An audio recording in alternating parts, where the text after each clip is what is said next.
मेरे प्यारे दोस्तों, आप लोगों का बहुत बहुत स्वागत है इस यूट्यूब चैनल पर। तो आज हम लोग भारतीय इतिहास के कुछ स्रोत को देखेंगे। इसके मुख्य स्रोत क्या क्या हैं, तो इसमें देखेंगे भारतीय इतिहास के कुछ स्रोत के बारे में। ठीक है, तो चलिए हम लोग स्रोत के बारे में देखते हैं। तो सबसे पहला इसमें आता है कि भारतीय इतिहास के स्रोत के मुख्य तीन भागों में बांटा गया है। इसके स्रोत को तीन भागों में बांटा गया है, जिसमें पहला आता है साहित्यिक स्रोत। क्या आता है? साहित्यिक स्रोत पहला आता है। ठीक है, दूसरा आता है विदेशी यात्रियों के विवरण के बारे में। दूसरा क्या आता है? विदेशी यात्रियों के विवरण के बारे में दिया गया है। तीसरा नंबर आता है पुरातात्विक संबंधित साक्ष्य। पुरातात्विक संबंधित साक्ष्य तीसरा नंबर पर आता है। तो पहला है साहित्यिक साक्ष्य, दूसरा है विदेशी साक्ष्य और तीसरा है पुरातात्विक संबंधित साक्ष्य।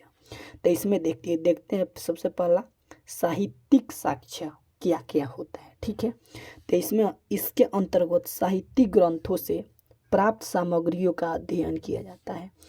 मतलब है कि इसके अंतर्गत साहित्यिक ग्रंथों से जो भी सामग्रियाँ प्राप्त होती है उसी का अध्ययन किया जाता है। इसमें आगे कहता है कि साहित्यिक साक्ष्य दो प्रकार के होते हैं। ये दो प्रकार के होते हैं। पहला होता है धार्मिक साहित्य यानी धर्म से, और दूसरा होता है लौकिक साहित्य। ठीक है, साहित्यिक साक्ष्य दो प्रकार के होते हैं, धार्मिक साहित्य और लौकिक साहित्य के माध्यम से दो भागों में बांटा गया है।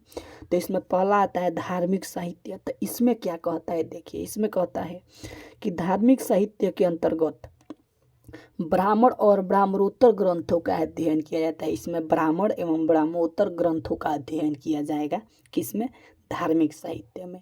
और दूसरा इसमें कहता है धार्मिक साहित्य में ब्राह्मण ग्रंथों के अंतर्गत उपनिषद, रामायण, महाभारत, पुराण और स्मृति ग्रंथों का अध्ययन किया जाता है। इसमें क्या क्या अध्ययन किया जाता है?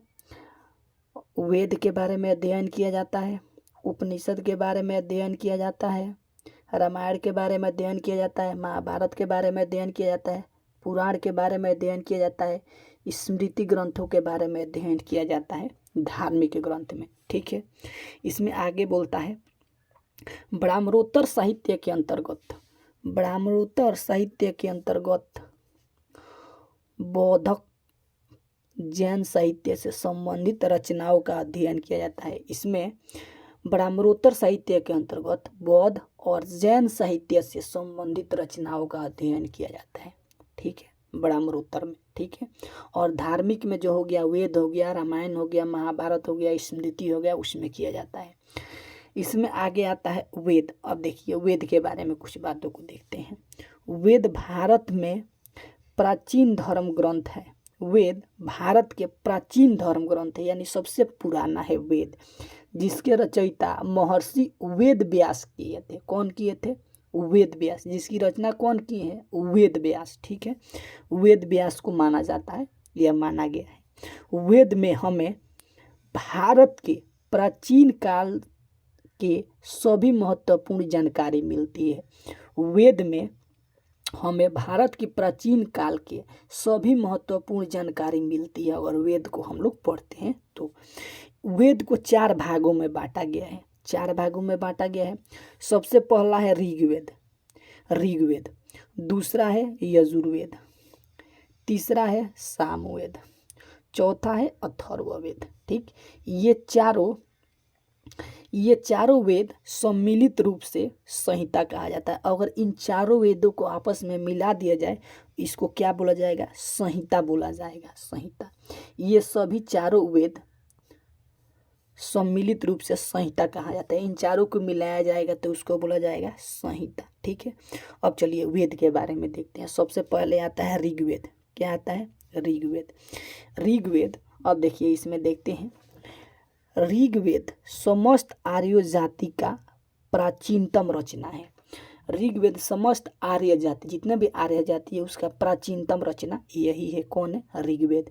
विद्वानों के अनुसार ऋग्वेद की रचना आर्यों ने पंजाब में किया था। विद्वानों के अनुसार ऋग्वेद की रचना आर्यों ने कहाँ किया था? पंजाब में किया था। अब ऋग्वेद चारों वेदों में सबसे प्राचीन वेद है। ऋग्वेद चारों वेदों में सबसे प्राचीन वेद है, जिसमें 10 मंडल है। कितना मंडल है? 10 मंडल है। 8 अष्टक है, 10,600 मंत्र है ऋग्वेद में, और 1028 सूक्त है। किसमें? ऋग्वेद में। तो ऋग्वेद चारों वेदों में सबसे प्राचीनतम वेद है। पहली बात ये हो गया। 8 मंडल है, 10 मंडल है, 8 अष्टक है, 10,600 मंत्र है एवं 1028 सूक्त है। किसमें? ऋग्वेद में।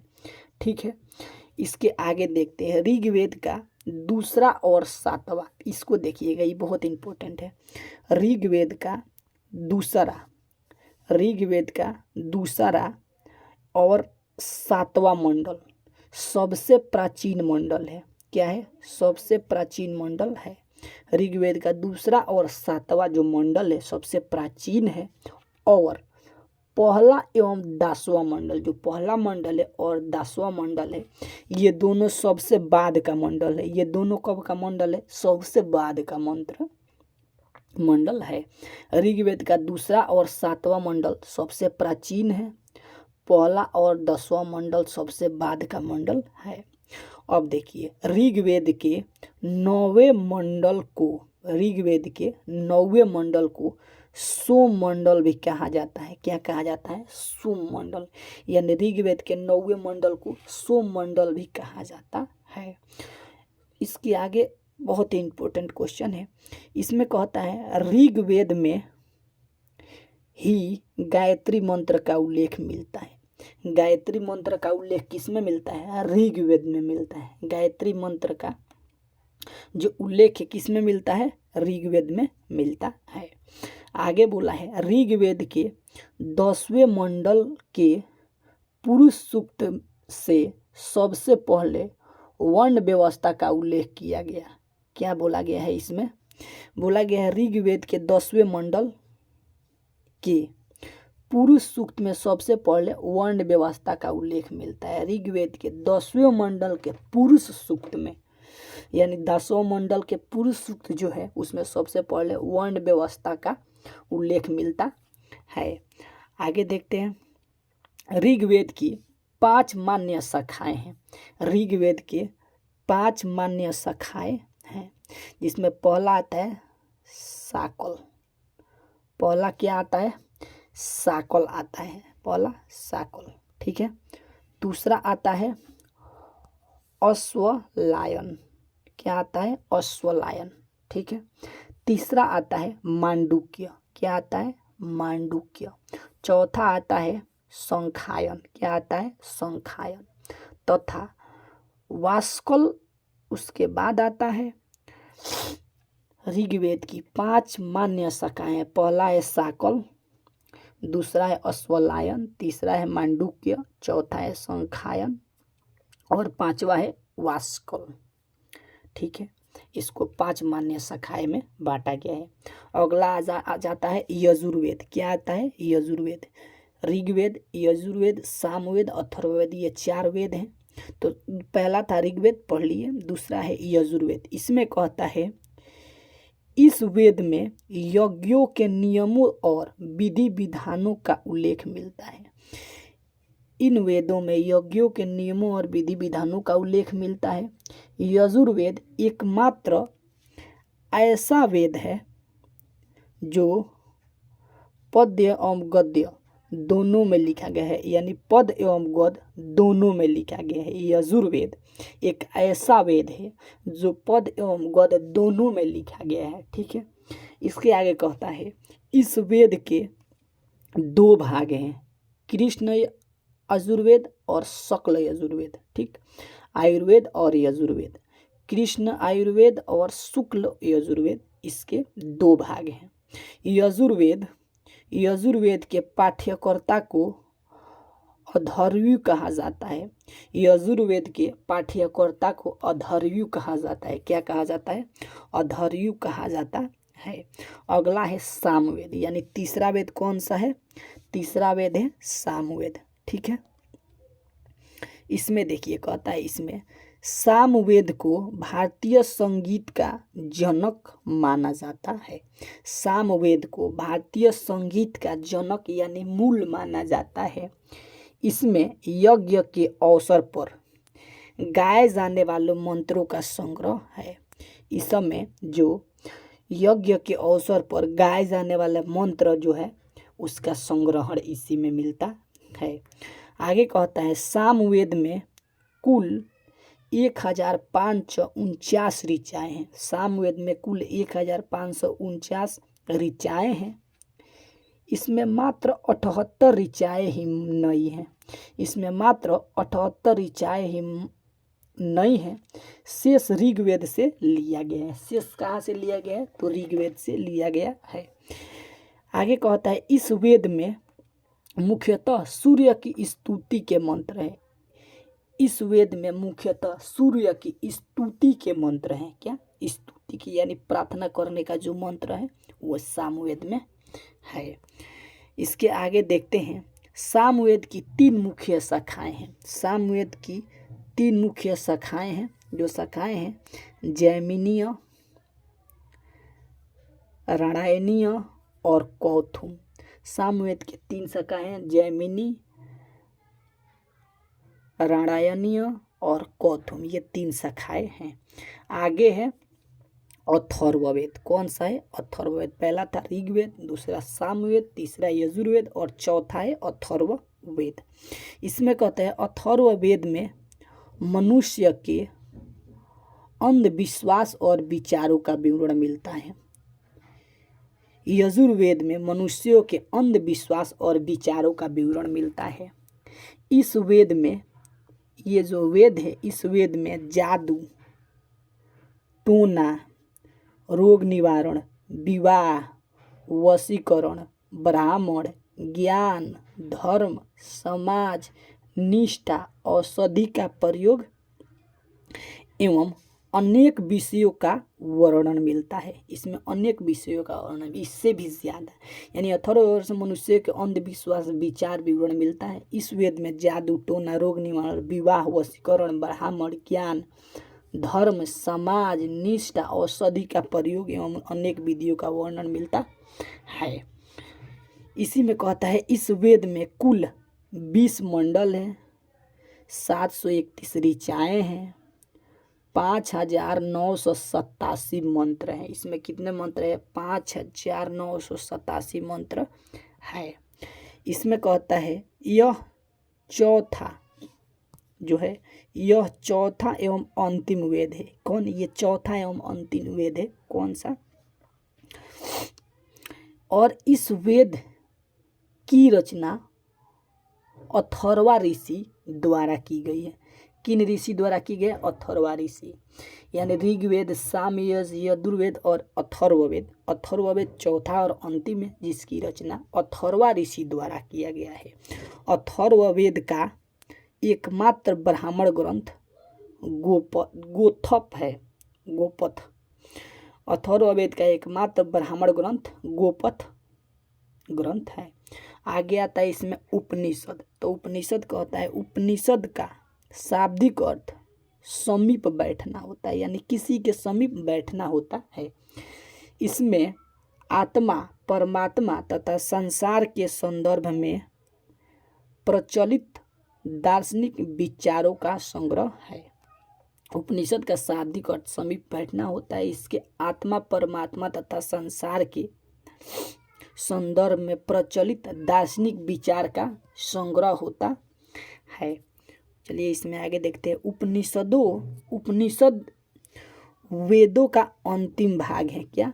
उपनिषद वेदों का अंतिम भाग है, इसलिए इसे वेदांत कहा जाता है। उपनिषद वेदों का अंतिम भाग है, इसलिए इसे वेदांत कहा जाता है। क्या कहा जाता है? वेदांत। उपनिषद में कुल 108 उपनिषदों की संख्या है। उपनिषदों की कुल संख्या कितनी है? तो 108 है इसकी कुल संख्या। प्रसिद्ध राष्ट्रीय वाक्य सत्यमेव जयते, प्रसिद्ध राष्ट्रीय वाक्य सत्यमेव जयते मुंडको उपनिषद से लिया गया है। किससे लिया गया है? मुंडको उपनिषद से। इसको याद रखिएगा, ये बहुत इंपॉर्टेंट क्वेश्चन है। प्रसिद्ध राष्ट्रीय वाक्य सत्यमेव जयते मुंडको उपनिषद से लिया गया है। किससे लिया गया है? मुंडको उपनिषद से लिया गया है।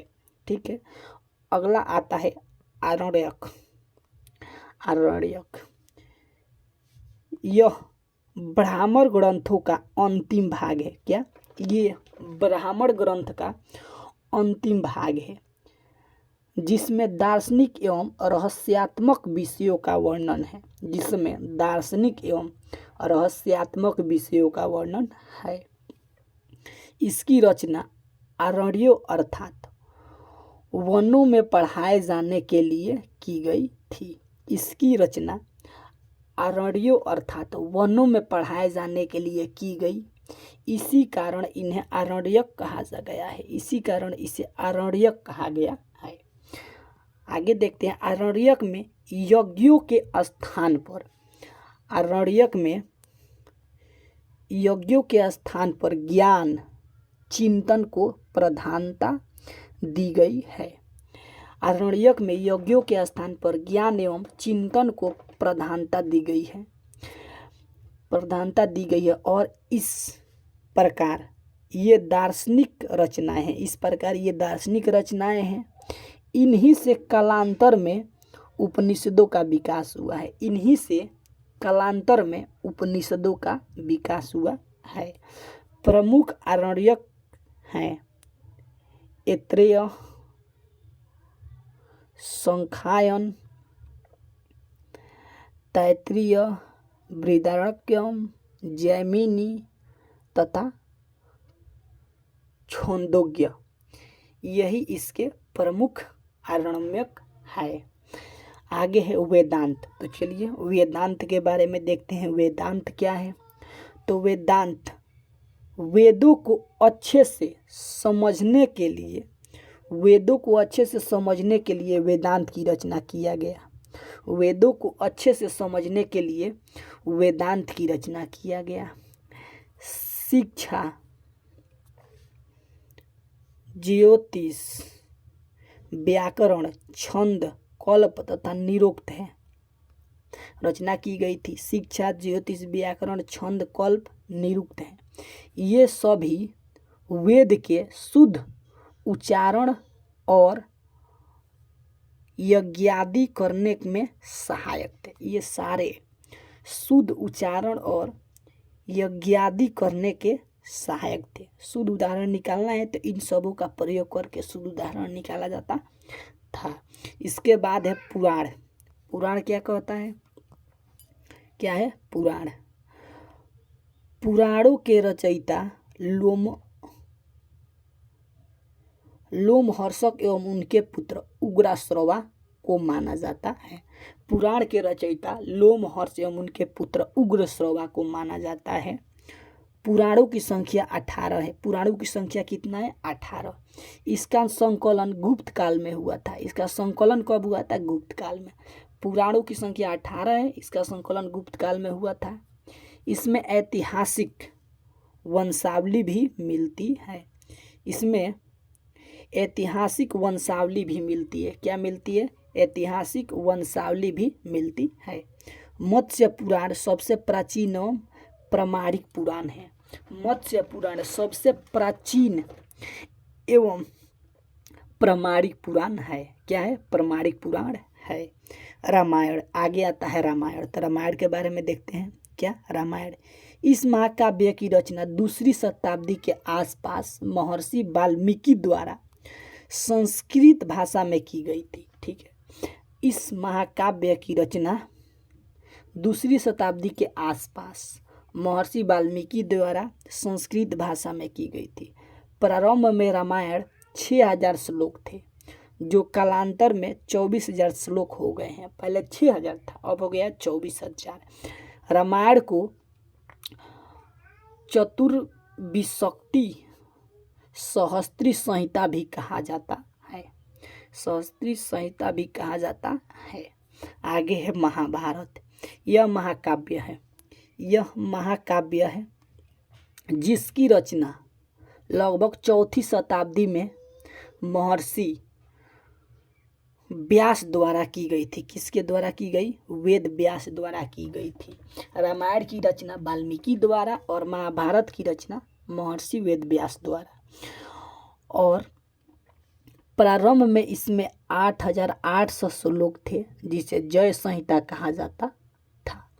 प्रारंभ में इसे 8800 श्लोक थे जिसे जय संहिता कहा जाता था। तत्पश्चात इसमें श्लोकों की संख्या 24,000 हो गई है और इसे भारत कहा जाने लगा। प्रारंभ तत्पश्चात उसके बाद इसमें श्लोकों की संख्या कितनी हो गई? 24,000 और इसे भारत कहा जाने लगा।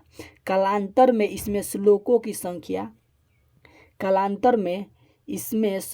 संख्या 1 लाख हो जाने पर, कालांतर में इसके श्लोकों की संख्या 1000 हो जाने पर महाभारत या सप्तसाहस्त्री संहिता कहा जाने लगा।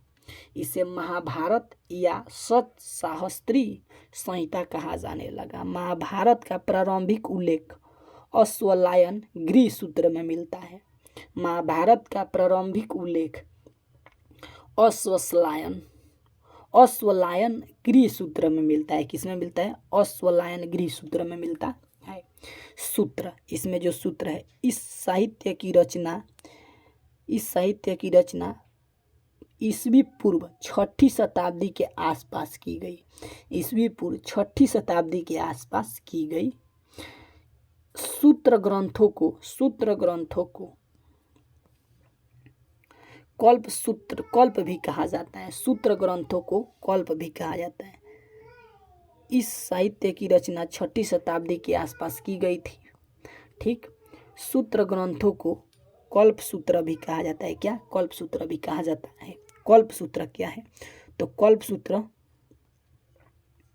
ऐसे सूत्र जिनमें नियम एवं विधि का प्रतिपादन किया जाता है। ऐसे सूत्र जिनमें नियम एवं विधि का प्रतिपादन किया जाता है उसे कल्प सूत्र कहा जाता है। कल्प सूत्र स्मृतियाँ कहा जाता है। क्या? कल्प सूत्र स्मृतियाँ कहा जाता है। वेदांग और सूत्रों के बाद स्मृतियों का उदय हुआ जिसे धर्मशास्त्र भी कहा गया है। वेदांत और सूत्रों के बाद स्मृतियों का उदय हुआ, इसे धर्म सूत्र भी कहा जाता है। क्या कहा जाता है? इसे धर्म सूत्र भी कहा जाता है। मनुस्मृति सबसे प्राचीन स्मृति है। मनुस्मृति है, ये सबसे प्राचीन स्मृति है मनुस्मृति। लौकिक साहित्य, अब आता है अगला लौकिक साहित्य के बारे में जानते हैं। लौकिक साहित्य क्या होता है? इसके अंतर्गत ऐतिहासिक, अर्ध ऐतिहासिक ग्रंथों का जीवनियों का उल्लेख किया गया है जिसमें भारतीय इतिहास को जानने की काफ़ी मदद मिलती है। भारतीय इतिहास को जानने में काफ़ी मदद मिलती है इसके लौकिक साहित्य के माध्यम से। चाणक्य, लौकिक साहित्य, इसमें है पहला चाणक्य, जिसको कौटिल्य के नाम से जाता है, जिसे अर्थशास्त्र के पिता कहा जाता है, कौटिल्य को। ठीक है, कौटिल्य द्वारा रचित अर्थशास्त्र से मौर्यकालीन इतिहास और शासन व्यवस्था की जानकारी मिलती है। किसकी? मौर्यकालीन इतिहास शासन की व्यवस्था की जानकारी मिलती है कौटिल्य के अर्थशास्त्र के अनुसार। कश्मीरी कवि कल्हड़, क्या? कश्मीरी कवि कल्हड़ के माध्यम से इसके द्वारा रचित राजतरंगिणी ऐतिहासिक रचनाओं में सर्वाधिक महत्वपूर्ण है। कश्मीरी कवि कल्हड़ के द्वारा रचित राजतरंगिणी ऐतिहासिक रचनाओं में सर्वाधिक महत्वपूर्ण है। क्वेश्चन ऐसे भी पूछता है, कल्हड़ द्वारा रचित कौन सी पुस्तक है? तो राजतरंगिणी। कौटिल्य द्वारा कौन सी पुस्तक है? तो अर्थशास्त्र। ठीक है। विशाख दत्त द्वारा रचित, क्या? विशाख दत्त, जो विशाख दत्त थे उनके द्वारा रचित मुद्रा राक्षस। सोमवेद द्वारा रचित कथा परित सागर। क्षेमेंद्र द्वारा रचित बृहत कथा मंजरी पुस्तक। मौर्यकालीन इतिहास के महत्वपूर्ण स्रोत मिलते हैं। मौर्यकालीन इतिहास के महत्वपूर्ण स्रोत मिलते हैं इसके द्वारा। इसमें क्या बोले हैं, इसमें बोला है कल्हड़ द्वारा रचित राजतरंगिणी सर्वाधिक महत्वपूर्ण है, विशाख दत्त द्वारा रचित मुद्रा राक्षस और सोमवेद द्वारा रचित कथा परितसागर, क्षेमेंद्र द्वारा रचित बृहत कथा मंजरी मौर्यकालीन इतिहास के महत्वपूर्ण स्रोत हैं। इससे महत्वपूर्ण स्रोत मिलता है। संगम साहित्य से दक्षिण भारत का प्रारंभिक इतिहास के बारे में जानकारी मिलता है। संगम साहित्य से दक्षिण भारत का प्रारंभिक इतिहास के बारे में जानकारी मिलती है। आगे कहता है पतंजलि द्वारा रचित, क्या पतंजलि द्वारा रचित महाभाष्य, कालिदास द्वारा रचित मालविकाग्निमित्रम किसके द्वारा लिखा गया, कालिदास द्वारा। पतंजलि द्वारा रचित कौन सा है, महाभाष्य। शुंगकालीन इतिहास के महत्वपूर्ण स्रोत हैं, क्या शुंगकालीन इतिहास के महत्वपूर्ण स्रोत इससे मिलते हैं।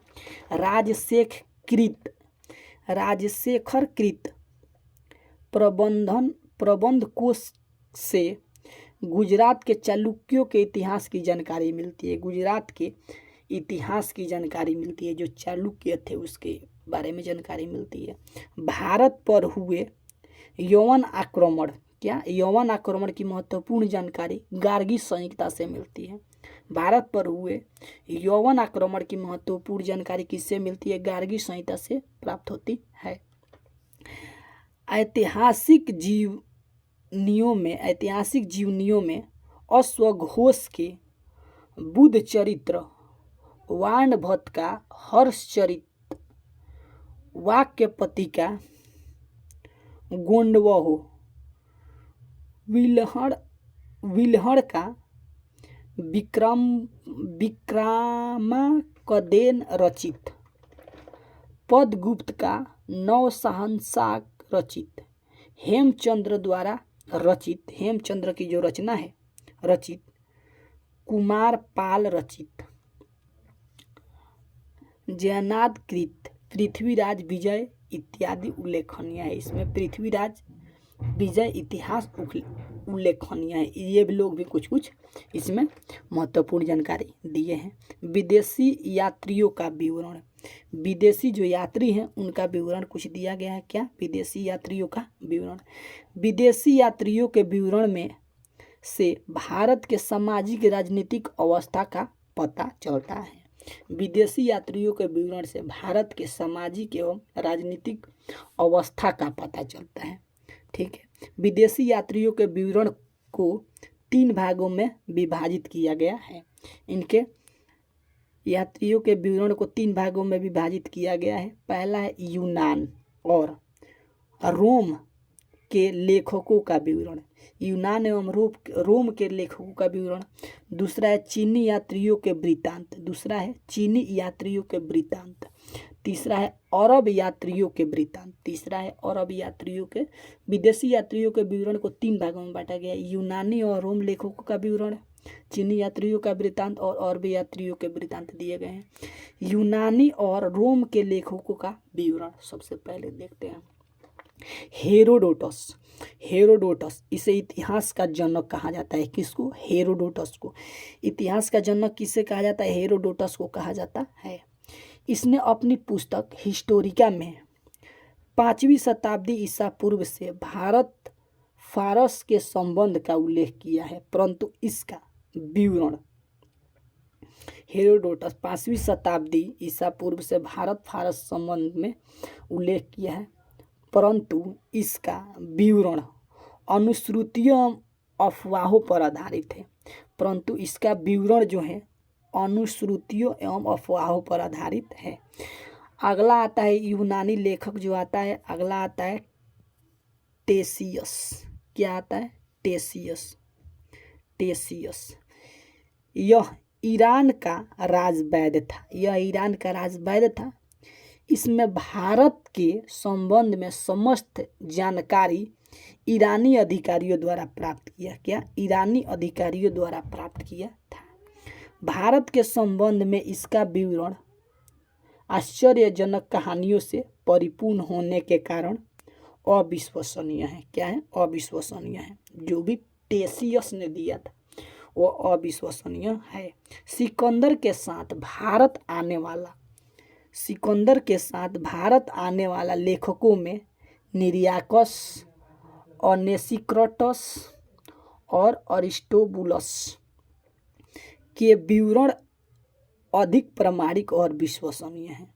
जो सिकंदर के साथ आए थे लेखक, निरियाकस था, आनेसिक्राटस था, अरिस्टोबुलस था, इसके विवरण अधिक प्रामाणिक एवं विश्वसनीय है।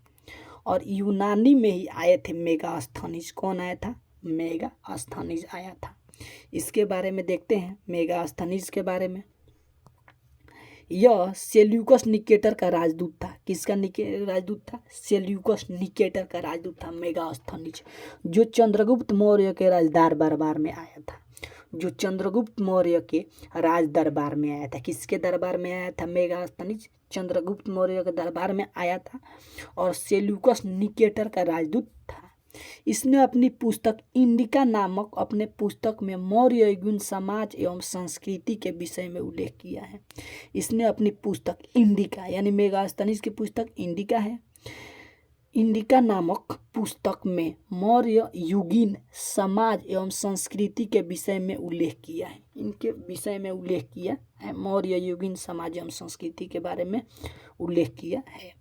डाइमेकस, उसके बाद आया था डाइमेकस। कौन आया था? डाइमेकस। तो डाइमेकस यह सीरियन नरेश एंटियोकस प्रथम का राजदूत था। यह किसका राजदूत था? सीरियन नरेश एंटियोकस प्रथम का राजदूत था, जो सिकंदर के दरबार में आया था, जो बिंदुसार के दरबार में आया था। किसके दरबार में आया था? बिंदुसार के दरबार में आया था। बिंदुसार के दरबार में डाइमेकस आया था। डायोनिसियस के बारे में देखते हैं। यह मिस्र नरेश टालमी द्वितीय फिलेडेल्फस का राजदूत था। ये किसका राजदूत था? मिस्र नरेश टालमी द्वितीय फिलेडेल्फस का राजदूत था, जो अशोक के दरबार में आया था।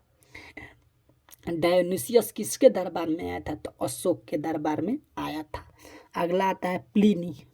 कौन? प्लिनी।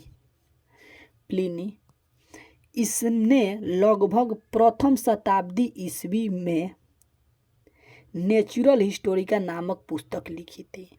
इसने लगभग प्रथम शताब्दी ईस्वी में नेचुरल हिस्टोरिका नामक पुस्तक लिखी थी। इसमें भारतीय पशु, पेड़ पौधे, खनिज पदार्थ आदि के बारे में उल्लेख किया है। इसमें भारतीय पशु, पेड़ पौधे, खनिज पदार्थ आदि के बारे में अध्ययन किया है। ये कौन सी पुस्तक लिखी है? प्लिनी ने नेचुरल हिस्टोरिका ने कौन लिखा है? तो प्लिनी ने लिखा है। टालमी, इसमें आता है टालमी के बारे में देखते हैं। ईसन ने दूसरी शताब्दी ईस्वी में लगभग 150 ईस्वी में भूगोल नामक पुस्तक लिखी थी। भूगोल नामक पुस्तक की रचना की भूगोल।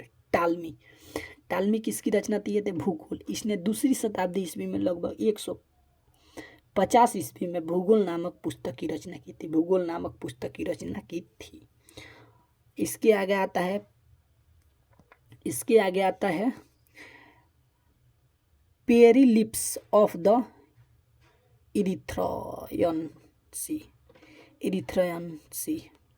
इस पुस्तक की रचना अज्ञात लेखक द्वारा लगभग 80 ईसा पूर्व में की गई थी। इस पुस्तक की रचना अज्ञात लेखक द्वारा केवल 80 ईस्वी पूर्व में की गई थी, जो उस समय हिंद महासागर की यात्रा पर आया था। कहाँ आया था? हिंद महासागर की यात्रा पर आया था। इसमें भारत के व्यापारिक वस्तुओं और बंदरगाहों का उल्लेख किया गया है। इसमें भारत के व्यापारिक वस्तुओं और बंदरगाहों का उल्लेख किया गया है। चीनी यात्रियों के वृत्तांत के बारे में कुछ देखते हैं। यानी चीनी यात्री, विदेशी यात्रियों में चीनी यात्री बहुत प्रमुख थे। चीनी यात्रियों के लेखक से भारतीय इतिहास के बारे में महत्वपूर्ण जानकारी मिलती है। सबसे चीनी यात्री में पहला आया है फाहियान। कौन आया था? फाहियान। तो फाहियान के बारे में देखते हैं। यह चीनी यात्री लगभग 375 से 415 ईसा पूर्व चंद्रगुप्त द्वितीय यानी विक्रमादित्य के दरबार में आया था। किसके दरबार में आया था? फायन चंद्रगुप्त द्वितीय यानी विक्रमादित्य के दरबार में आया था। कब आया था? 375 से 415 ईसा पूर्व में आया था। इसने ईस्वी में आया था, ईसा पूर्व नहीं, ईस्वी में आया था। इसमें अपनी पुस्तक में मध्य प्रदेश के समाज संस्कृति का उल्लेख किया है। इसने अपने लेख में मध्य प्रदेश के समाज एवं संस्कृति का उल्लेख किया है, जिसमें मध्य प्रदेश की जानकारी, मध्य प्रदेश की जनता को खुश एवं समृद्ध बताया है। जिसमें मध्य प्रदेश की जनता को खुश एवं समृद्ध बताया है। कौन बताया? फायन। ये कब आया था? तो आया था 375 से 415 ईस्वी में, और विक्रमादित्य यानी चंद्रगुप्त द्वितीय के दरबार में आया था। इसने 15 वर्ष तक बौद्ध ग्रंथों का अध्ययन किया। इसने 15 वर्षों तक किसका अध्ययन किया था? बौद्ध ग्रंथों का अध्ययन किया था। अगला आता है वेनसांग। कौन आता है? वेनसांग। वेनसांग के बारे में देखते हैं। यह हर्षवर्धन के समय 629 ईस्वी में लगभग भारत आया। 629 ईस्वी के लगभग भारत आया था। हर्षवर्धन के समय में, हर्षवर्धन में 629 ईस्वी में अभिराज कर रहा था। यहाँ लगभग 16 वर्ष तक रहते हुए नालंदा विश्वविद्यालय में अध्ययन किया। यहाँ लगभग 16 वर्षों तक रहते हुए नालंदा विश्वविद्यालय में अध्ययन किया। इसने हर्षवर्धन को शिलादित्य की उपाधि दिया। इसकी पुस्तक सीयू की है। इसने हर्षवर्धन को शिलादित्य की उपाधि दिया था और इसकी पुस्तक सीयू की है। आगे आता है सुंगयून। इसके बाद आया था चीनी यात्री जो था सुंगयून था। कौन था? सुंगयून था।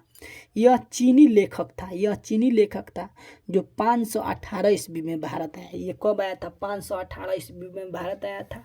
इसने अपनी 3 वर्षों की यात्रा में बौद्ध धर्म की प्राप्तियां एकत्रित की थी।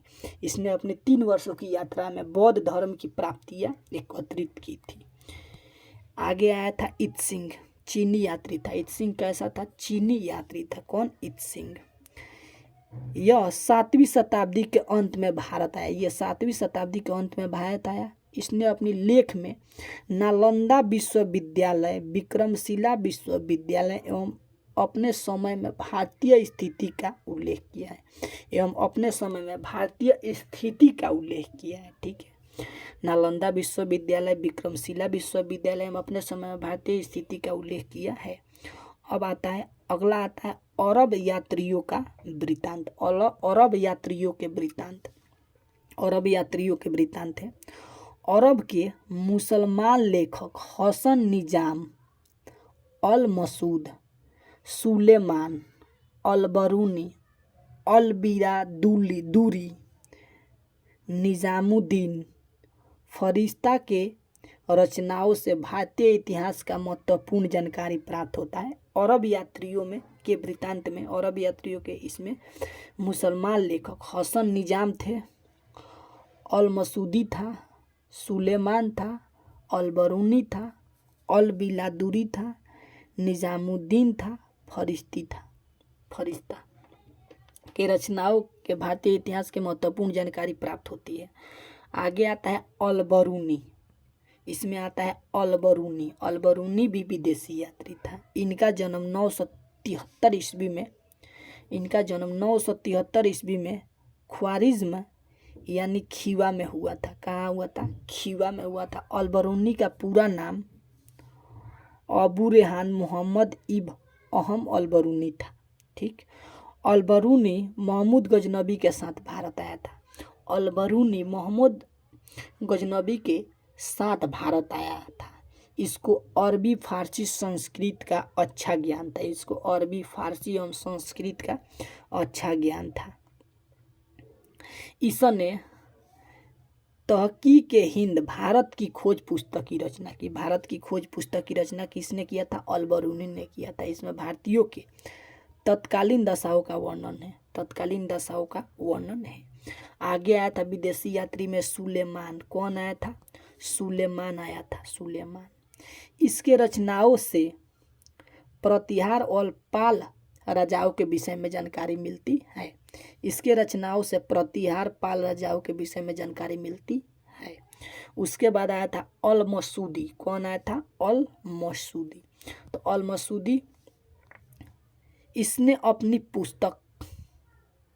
एक पुस्तक लिखा मुरुरज जहब, जिसमें तत्कालीन भारतीय समाज का जीवन सजीव चित्रण मिलता है। अल मसूदी इसका पुस्तक है मुरुरज जहब, जिसमें तत्कालीन भारतीय समाज का सजीव चित्रण मिलता है। अब आता है पुरातात्विक साक्ष्य। पुरातात्विक साक्ष्य इसमें क्या क्या आता है? पुरातात्विक संबंधी साक्ष्य के अंतर्गत 3 प्रकार के साक्ष्य आते हैं: अभिलेख, मुद्रा और स्मारक। पुरातात्विक संबंधी साक्ष्य के अंतर्गत 3 प्रकार के साक्ष्य आते हैं: अभिलेख हो गया, मुद्रा हो गया और स्मारक हो गया, जितने भी स्मारक है। ठीक, इसमें आता है, सबसे पहला आता है अभिलेख। तो अभिलेख के बारे में देखते हैं। सबसे पहला है अभिलेख। अभिलेख देखिए मेरे दोस्तों, अगर आपको ऐसे ही क्लास की आवश्यकता है, पूरा डिटेल जानकारी चाहिए, तो हमारे इस चैनल को सब्सक्राइब कीजिए, कमेंट कीजिए। ठीक है।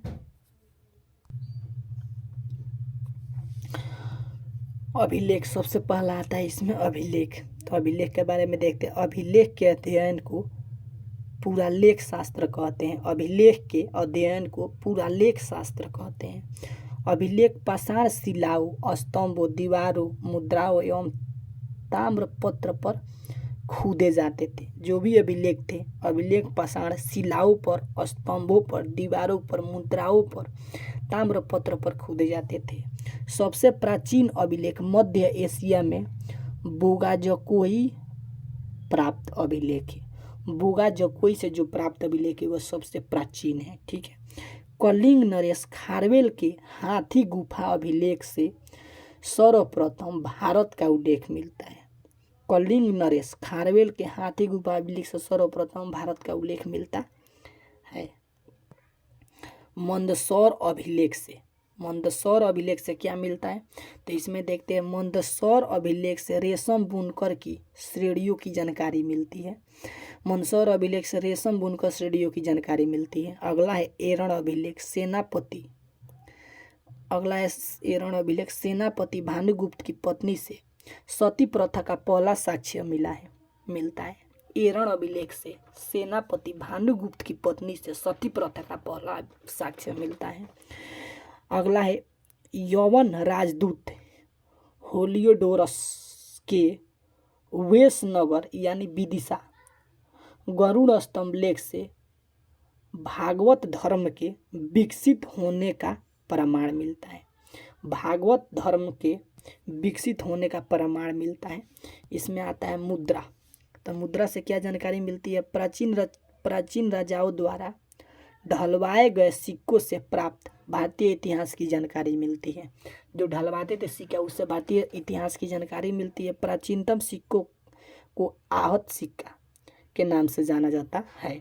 प्राचीनतम सिक्का को किस सिक्का से नाम से जाना जाता है? आहत सिक्का।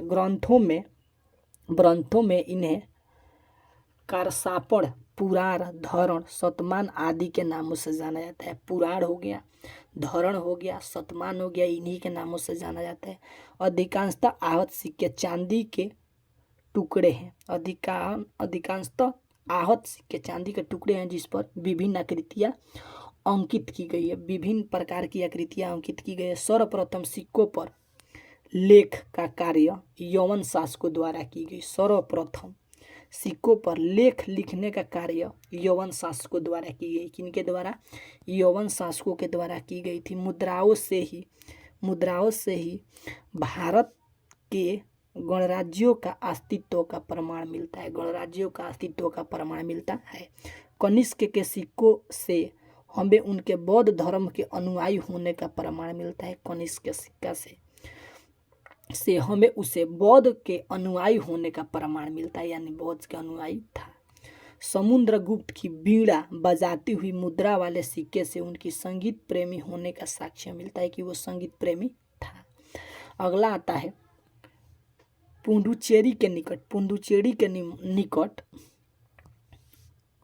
अरिका मेडू से रोमन सिक्के प्राप्त हुए। अरिका मेडू से रोमन सिक्के प्राप्त हुए हैं। स्मारक से क्या जानकारी मिलती है? स्मारक से, स्मारक के अंतर्गत पुराने मंदिर, मूर्ति, इमारतें इत्यादि आती है।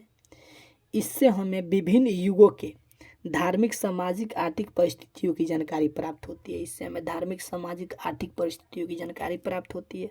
उत्तर भारत की मंदिरों का निर्माण शैली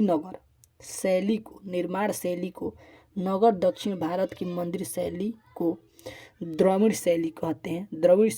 तथा दोनों शैलियों के मिश्रण को वेसर शैली कहते हैं। क्या कहते हैं? वेसर शैली कहते हैं।